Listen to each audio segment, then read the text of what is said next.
You walk into a room and immediately sense who's in charge without anyone saying a word. It's not about what they wear or how loud they are. It's about how they carry themselves, a silent, almost invisible authority that makes people notice, listen, and follow. Now ask yourself, do people sense that from you? Or do they see someone who is still waiting for permission to be great? Here's the brutal truth.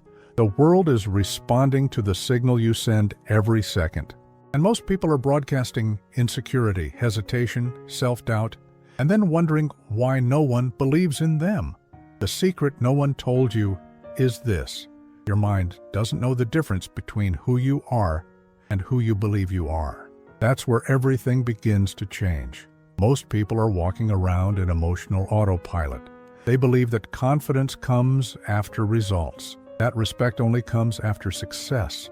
That belief only comes after someone recognizes their talent. But the truth is far more uncomfortable. No one is going to believe in you until you start acting like you already deserve to be believed. And if you can't learn how to switch that mindset on your own, you'll spend the rest of your life waiting for a validation that never comes. Your brain is not designed to make you successful. It's designed to keep you safe, which means it scans the environment for patterns to confirm your internal beliefs, even if those beliefs are lies. If you believe you're a loser, your brain will find evidence of failure. If you believe you're unwanted, it will twist silence into rejection. If you believe you're meant to lead, it will reframe every setback as part of your rise. Your subconscious doesn't care about your intentions. It only responds to repetition. That's why when you repeat to yourself, "I'm not good enough, I always fail. No one takes me seriously," those thoughts become your operating system. You're not just thinking weak thoughts. You're building a weak identity, one that the world can smell the second you walk in. There's a phenomenon in neuroscience known as self-directed neuroplasticity. It means your thoughts physically reshape your brain's pathways. And this is the weapon you've been handing over to fear without realizing it. Every time you act out of insecurity, you reinforce it. Every time you imagine yourself losing before you try, your brain memorizes that script. But here's where it gets interesting. The exact same mechanism can work in your favor. If you start behaving like someone powerful, even before you feel it, your brain will follow the behavior and rewire itself accordingly. This is why pretending to be confident is not fake. It's training. It's telling your brain this is who we are now, and letting your identity rise to meet the expectation. The mistake most people make is waiting to feel ready before they act. But readiness doesn't come first. Action comes first. Identity follows. And the only way to change how the world sees you is to change how you show up. Imagine waking up tomorrow and acting like you've already made it. Not arrogantly, not delusionally, but calmly, firmly, intentionally. You walk like someone with purpose. You speak like someone who chooses their words carefully. You don't rush to prove anything. You're not thrown by criticism. You don't chase attention. You become magnetic not by trying to be seen, but by being unshakably grounded in who you've already decided you are. Now imagine doing that for one day, then 2, then 30. You think people won't notice? The world is watching you through a subconscious lens. It picks up cues you don't even realize you're giving off. How you breathe, how you sit, where your eyes go, whether you look down when someone challenges you. That's what people respond to. Not your resume, not your dreams, your energy. When you act like someone who's already won, even when you're still climbing, you confuse the system. The world starts treating you as if you're already there. You get opportunities others don't. You get respect others still have to earn, not because you faked anything, but because you finally stepped into the identity that was buried under years of hesitation. This is what separates those who rise from those who wait. The ones who rise are not more talented. They're just done apologizing for their potential. They don't need approval to take up space. They don't shrink so others can feel comfortable. They don't explain themselves to every critic. They move like someone with vision. Because they've rehearsed that movement so many times, it no longer feels like pretending. It feels like truth. And truth has a power that can't be ignored. But what if you don't feel powerful? What if your whole life you've been taught to wait, to be humble, to tone yourself down so you don't upset anyone? That's exactly why this mindset works, because it breaks that conditioning. It forces you to confront the quiet ways you've abandoned yourself in public. Every time you lowered your voice, every time you held back your idea, every time you let someone talk over you and then smiled like it didn't hurt. You don't need a miracle to change.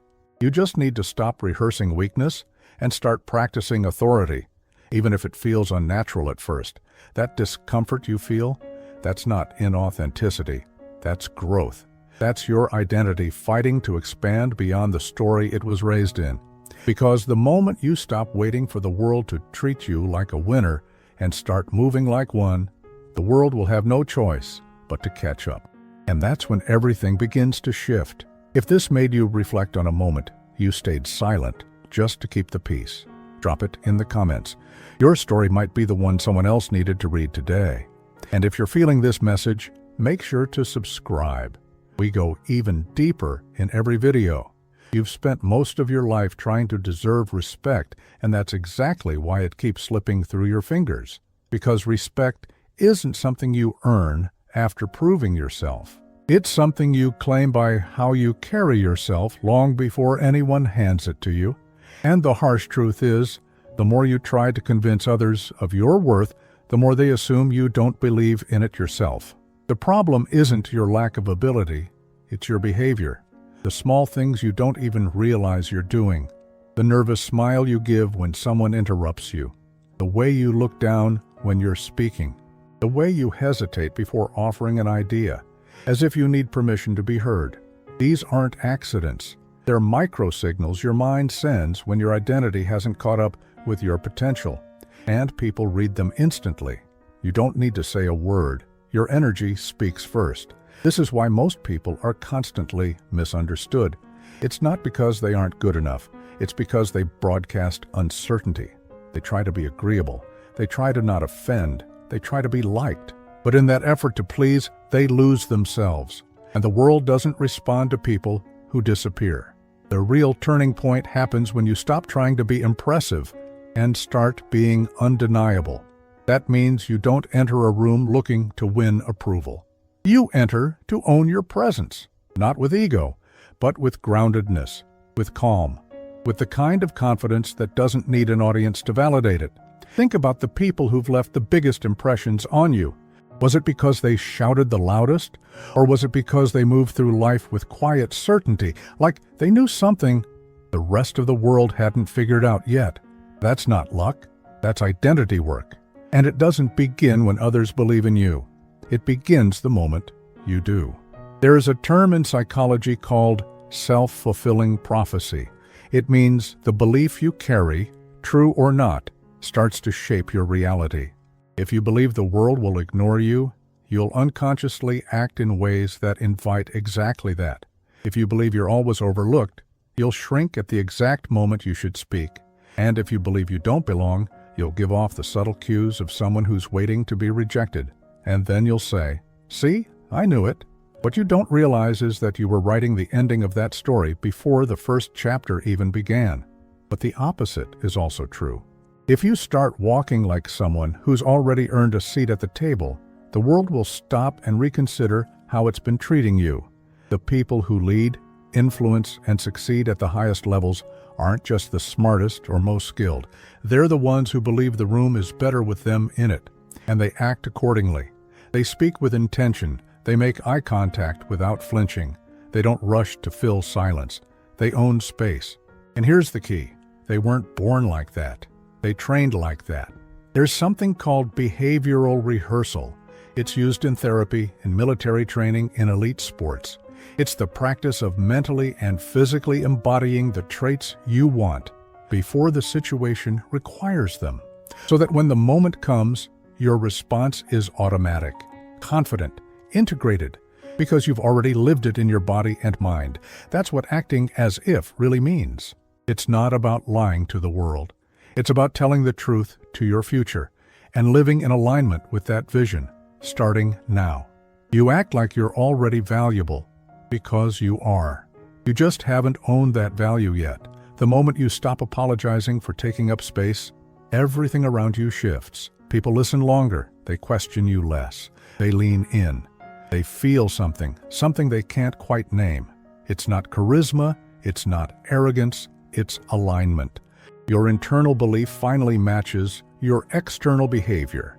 And that's rare. That's magnetic. You've probably been told your whole life to stay humble, to not get ahead of yourself, to wait your turn. But what if I told you those ideas are exactly why you feel invisible? Humility doesn't mean shrinking. It means having nothing to prove. And you get to that level not by staying quiet, but by becoming so anchored in who you are that validation becomes unnecessary. People respect clarity. People follow conviction. People trust energy more than words. So what are you transmitting? Because whether you realize it or not, you're already training the world how to treat you by the way you treat yourself. Every time you hesitate to speak up, you teach people that your voice isn't worth hearing.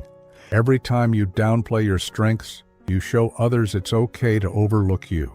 Every time you smile through disrespect just to keep the peace, you send the message that your boundaries are negotiable. But imagine if you flip the script. Imagine walking into a meeting, into a date, into a challenge, with the mindset that you are exactly who the moment needs. You don't have to dominate. You just have to be grounded. You don't have to impress. You just have to be real and completely unshakable in your belief that you belong. Confidence isn't loud. Confidence is calm. And when you finally live from that place, you stop chasing. You stop proving. You stop adjusting your light to make others comfortable. And something miraculous happens. People start to rise to meet you. Because now you're not acting. You're remembering who you were before the world told you to wait. And that memory becomes power. But power is only the beginning of the transformation. Every day, whether you're aware of it or not, you're walking around with a mirror in your mind. But here's the twist. This mirror doesn't reflect how you look. It reflects how you believe the world sees you. And that reflection silently shapes your behavior, your confidence, your decisions, and most importantly, how others respond to you. Most people are trapped in a distorted reflection. They carry the weight of years of rejection, criticism, failure, and comparison. Somewhere along the way, someone told them they weren't enough, that they were too loud, too quiet, too strange, too slow, too intense, and they believed it. Not all at once, but slowly, subtly, over time, until it became part of their internal identity. And now, every time they enter a room, they subconsciously project that same belief. I'm not really supposed to be here.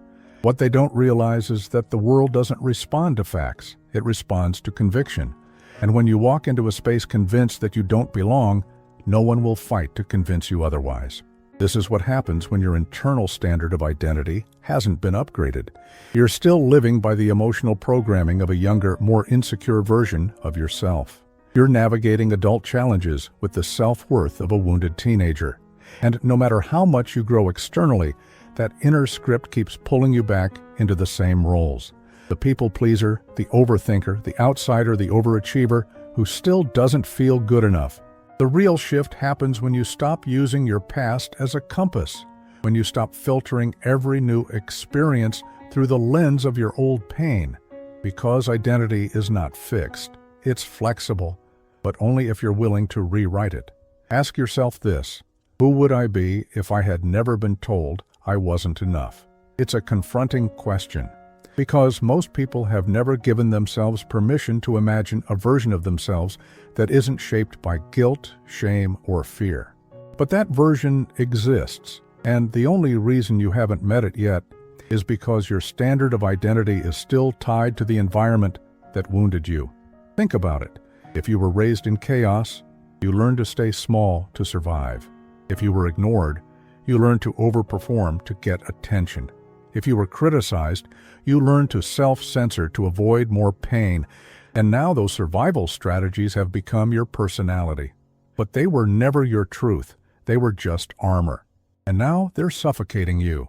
Because identity that's built on survival can't support expansion. It will always shrink back when opportunity knocks. It will always self-sabotage when love shows up. It will always doubt itself the moment power is within reach. So what do?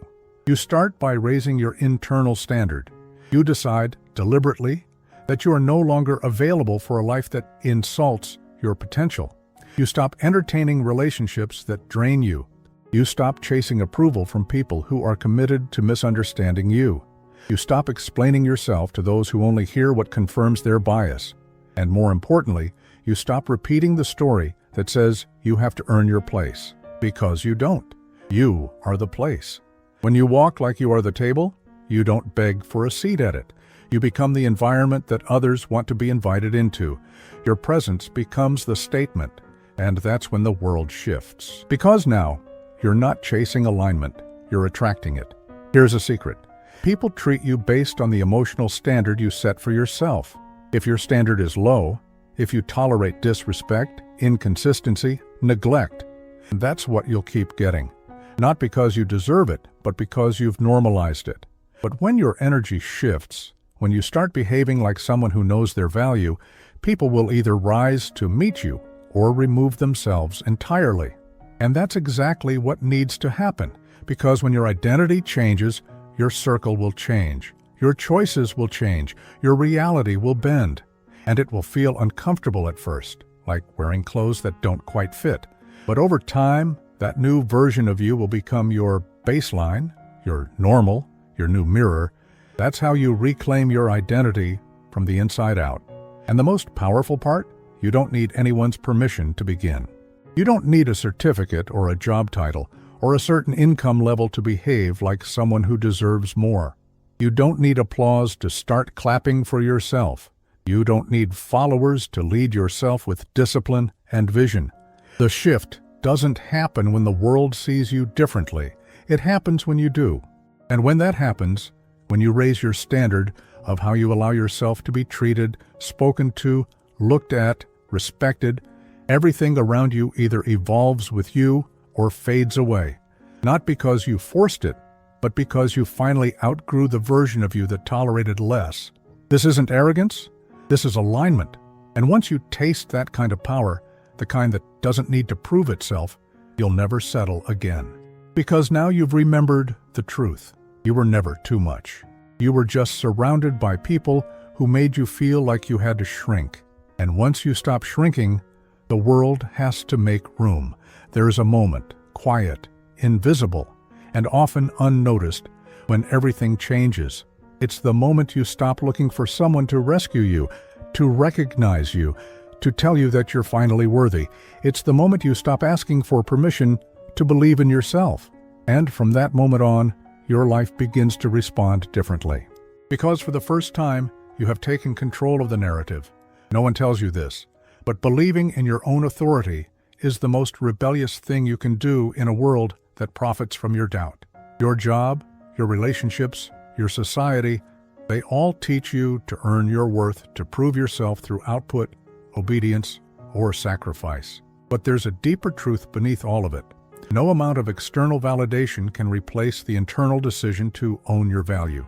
That decision is yours, and yours alone. And yet most people delay it. They wait for evidence. They wait to feel ready. They wait until the fear goes away. But readiness is not an emotion, it's a choice. And it doesn't come after confidence, it creates confidence. Most people have it backward. They think, once I feel confident, I'll act. But it's actually, once I act, I start to feel confident. Confidence is built in the doing, not the waiting. The mistake is believing you have to feel like a leader before you behave like one.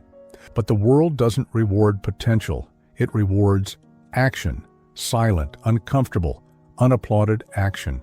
The kind of action that no one sees but you. The kind that feels awkward and vulnerable at first, until one day it doesn't. Until one day you look around and realize you've become the person you once only imagined. This is the power of embodiment, of showing up as the future version of you now, not later. Not when the stars align, now. Because every time you do, you send a signal to your subconscious, this is who I am. This is the standard. This is what I allow. This is what I reject. And over time, your identity reorganizes itself around that signal. What part of this spoke directly to you? Type it below. When you write it, you claim it. And if this kind of truth is what you've been needing, hit subscribe so you don't miss what's coming next. You begin to move differently, speak differently, decide differently. You stop negotiating your boundaries. You stop accepting crumbs. You stop tolerating energy that drains you, not because you're better than anyone, but because you've finally stopped abandoning yourself. Self-abandonment is one of the most common and invisible forms of self-sabotage. It looks like saying yes when you mean no, like staying quiet to keep the peace, like dimming your truth so others won't feel uncomfortable. It's the slow erosion of your power in exchange for temporary safety. But temporary safety always comes with a price: long-term regret. The turning point is radical self-loyalty, not in an egotistical way, but in a deeply grounded, deeply honest way, where you stop betraying your own needs just to be liked, where you stop molding yourself to fit into spaces that don't deserve you, where you finally realize that your authority doesn't come from being accepted. It comes from being authentic. Imagine the power of making decisions from that place. Imagine walking away from a conversation and not second-guessing every word you said. Imagine saying no without guilt. Imagine trusting your intuition without needing a logical explanation. Imagine choosing rest without shame. Imagine standing still in a storm and knowing that you don't have to flinch because your foundation is internal, not external. That's what it means to embody your authority. And once you do, the external world adjusts. Opportunities start showing up. People treat you differently, not because something outside changed, but because you did. You became the kind of person who no longer accepts delay as a strategy, who no longer lives in the emotional waiting room, hoping someone calls your name. You called your own name. You stood up. You walked through the door you once thought was locked, and you realized it was never locked. You just never tried to turn the handle. And maybe this is what you've been needing to hear all along, that you don't need another sign, another course, another motivational video. You need to stop questioning whether you're allowed to take up space. You are. You always were. The world may not have treated you that way, but that's exactly why this inner decision matters more than anything else. Because when you believe in your own authority, deeply and consistently, you begin to move in a way that forces the world to reconsider how it sees you. People who used to ignore you take notice. People who underestimated you become quiet. And the ones who always knew your value, they finally get to meet the version of you that's no longer hiding. But here's the catch. Stepping into that version of yourself requires discomfort. You will outgrow people. You will intimidate the ones who are still hiding. You will disrupt the roles you used to play. You will disappoint people who benefited from your silence. And you will scare the part of you that's still attached to playing small. But that fear, that resistance, that's the price of freedom. That's what transformation feels like. And once you pass through it, you never go back. You never shrink again. You never apologize for your presence, because now your identity has shifted. Your inner compass no longer points to approval, it points to alignment. And from that alignment, a new kind of power emerges. A power that doesn't shout, a power that doesn't chase, a power that doesn't demand anything from the world because it knows the world will follow. That kind of power isn't just rare, it's unforgettable. And it leads you directly to the most important part of this journey. There's a hidden force shaping your life, silently sculpting your reality in ways you rarely notice. It's not talent, it's not luck, it's not even timing, it's conviction. And conviction doesn't come from having all the answers, it comes from deciding deep in your soul that you are done living a version of yourself that plays small. Because life doesn't reward those who wait. It rewards those who walk like it's already theirs. Those who don't ask for permission to dream, to lead, to speak, to rise, but instead carry themselves like the future has already arrived. And when you begin to move like that, when you embody the quiet force of someone who believes in themselves without needing confirmation, something shifts, not just inside of you, but around you. You'll start to notice how people treat you differently. They pause before interrupting. They listen longer. They offer more, not because you've demanded respect, but because you've stopped negotiating your worth. The world doesn't need another person trying to be liked. It needs someone who moves with certainty. Someone who understands that authority is not about control. It's about energy, an unshakable presence that says, I'm here, I'm enough. I don't need you to believe in me for me to keep going.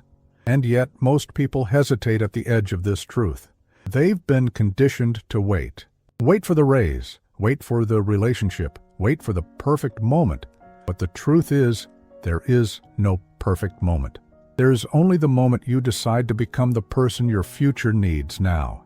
That version of you, the one who walks into the room without shrinking, who speaks with clarity, who owns their presence, doesn't live in the future. That version is already inside you, buried beneath layers of fear, shame, and old narratives. And every time you choose alignment over approval, that version rises. You don't have to be loud. You don't have to be flashy. You just have to be clear. Because clarity is what magnetizes the right opportunities, the right people, the right life. And clarity doesn't come from overthinking. It comes from embodiment, from living, breathing, and moving like the outcome you want is inevitable, not because of arrogance, but because of alignment. You act like it's already yours, because on some level, it is. The reality just hasn't caught up yet, and it will. If you stop folding every time discomfort shows up, if you stop explaining yourself to people who were never meant to understand you, if you stop diluting your voice just to be accepted in rooms you've already outgrown, you're not here to be digestible. You're here to be undeniable. That doesn't mean pushing harder. It means standing taller. It means waking up each day and asking yourself, how would the highest version of me move today? And then moving like that, even if it scares you, especially if it scares you. Because fear isn't a stop sign. It's an invitation to become the version of you that your younger self dreamed about and that your future self is waiting to meet. Have you ever caught yourself shrinking in a room you were meant to lead? Let's talk about it in the comments. And if you're ready to stop playing small, subscribing is your first step toward that higher version of you. So the next time you feel small, remember this. You're not stuck. You're just disconnected from your power.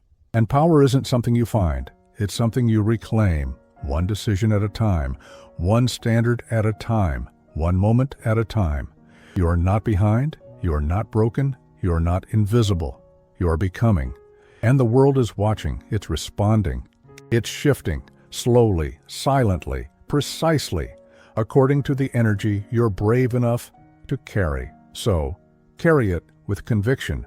Thank you for walking through this journey with me. I know it wasn't always comfortable, but transformation never is. If this spoke to something inside you, then trust it. Don't brush it off. Don't scroll past. Sit with it. Act on it. Let it grow. And if you're ready for the next step, the next truth, the next elevation, then click on the video waiting for you right now on your screen. That's where we go even deeper. And remember, the world will only treat you as seriously as you treat yourself. I'll see you there.